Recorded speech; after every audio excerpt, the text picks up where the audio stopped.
श्री हरिवंश महाराज जी, आपके चरणों में कोटि कोटि प्रणाम।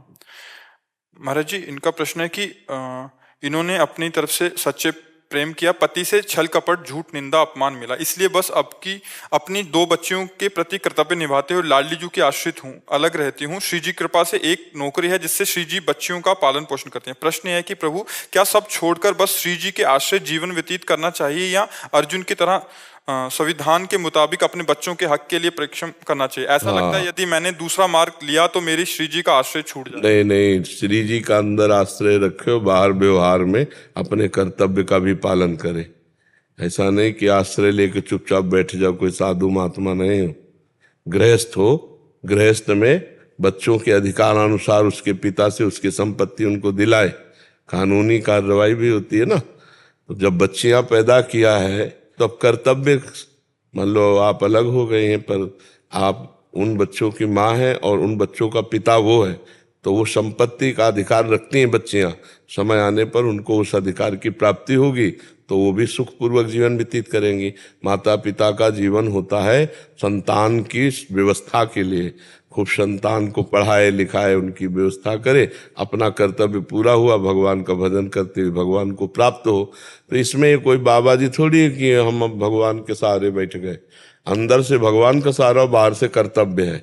गृहस्थी में कर्तव्य कर्म को देखना चाहिए अपने अधिकारानुसार। उसमें ऐसा नहीं कि अब जो होगा सो, फिर बच्चे हैं बच्चियां हैं, ये बात है। अब मान लो हम लोगों के पास आज ना आवे तो हम भूखे रहकर भी कीर्तन करेंगे, क्योंकि हम लोगों को यही ट्रेनिंग दी गई है, यही शिक्षा दी गई है। सहना है, भगवान जैसे रखे वैसे रखना है। लेकिन गृहस्थी में कर्तव्य कर्म है, उसमें अंदर से भगवान का सहारा है और बाहर से अपने कर्तव्य कर्म को करना है। अर्जुन जी कह रहे हैं मैं भिक्षा मांग के खाऊंगा, भगवान कह रहे नहीं, युद्ध करो, तुम्हारे लिए युद्ध रूपी कर्तव्य है। तो अपने कर्तव्य का पालन करते हुए भगवान के भरोसे रहना चाहिए। अगर भगवान का भरोसा लेकर केवल ऐसे बैठ गए और अपने कर्तव्य का पालन नहीं किया तो आपने सही भगवान की आज्ञा को नहीं माना। भगवान अर्जुन से यही कह रहे हैं कि मामनुष्यमर युद्ध च, मेरा स्मरण करो और अपने कर्तव्य का पालन करो। गृहस्थ धर्म और विरक्त धर्म अलग अलग 2 धर्म है। निवृत्ति मार्ग का अलग सिद्धांत है, प्रवृत्ति मार्ग का अलग सिद्धांत है। किसका प्रश्न है तो आप समझ पा रहे हैं? तो नहीं छूटेगा ना, नहीं कह रहे अंदर से कहीं आश्रय ना छूट जाए इन सब करते। अंदर से आश्रय भगवान का रखिए, बाहर से प्रयत्न कीजिए। अर्जुन तो मार काट वाला उपदेश ग्रहण कर रहे हैं, सबकी गर्दनें उतारनी है, काटना है। आपको ऐसा कुछ लड़ना झगड़ना तो है नहीं। अगर बच्चे थोड़ा सयाने हो तो उनको उनके पिता के हक को दिला दीजिए, क्योंकि तभी उनका जीवन थोड़ा सुव्यवस्थित हो पाएगा। क्योंकि आपके पास इतनी सामर्थ्य तो दिखाई नहीं दे रही कि आप इतने सक्षम हो कि अपनी पुत्रियों को सब, तो उनके पिता के पास तो संपत्ति होगी ही ना।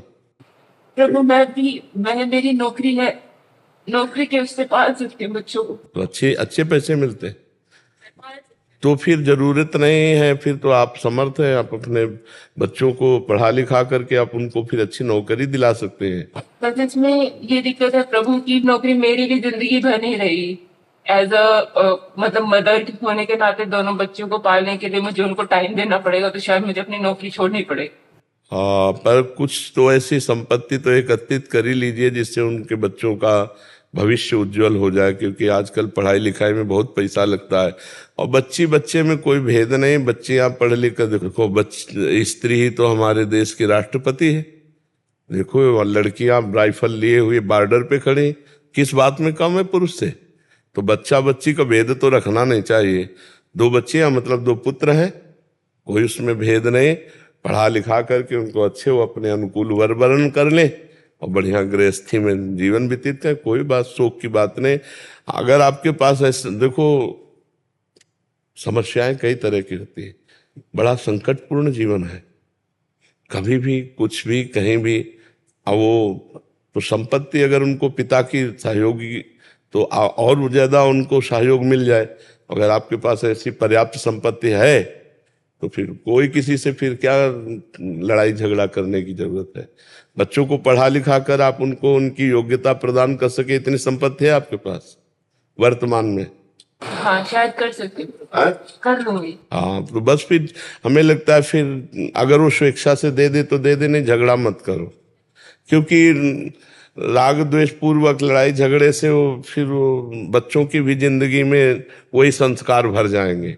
आप अपनी मेहनत से कमाई करके उनका पालन पोषण करो, जैसे आप हो तो ऐसे उत्तम नौकरियां बच्चियों को मिल जाए तो उनका जीवन सार्थक हो जाएगा और आपका माँ होना धन्य हो जाएगा। आपने जो कर्तव्य किया ना, हाँ वो भगवान देख रहे हैं ना कि आप कितना लड़ रही हैं, और लड़ करके आप अपने बच्चों को अपने जीवन के सुखों का त्याग करके, मतलब पति से विलग रहना, अपने जीवन को तपस्या में व्यतीत करना है, हर सुख सुविधा है लेकिन उन सुख सुविधाओं को अपने बच्चे के लिए समर्पित करना, धन्य है तुम्हारी जैसी माँ ने। आजकल तो ऐसी भी माँ हो गई कि अपने सुख के लिए अपने बच्चों के गले दबा दिए, कैसी माँ। और एक माँ आप हो जो आप अपने को बलिदान कर रहे हो, बच्चों के लिए मेहनत कर रहे हो, अपने सुखों का त्याग कर रहे हो, तो यही त्याग भगवान की प्राप्ति में सहयोग होगा। तुम्हें प्रियाजों से कोई अलग नहीं कर सकता।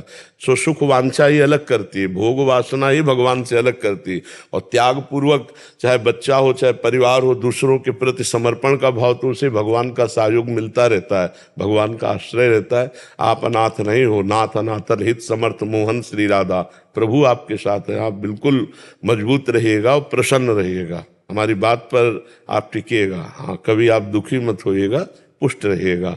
परम पति जब साथ है तो नाशवान पति ना भी हो तो क्या फर्क पड़ता है। नाशवान पति मान लो साथ छोड़ दे तो परम पति तो साथ है, फिर क्या, मस्त रहो, भगवान साथ है।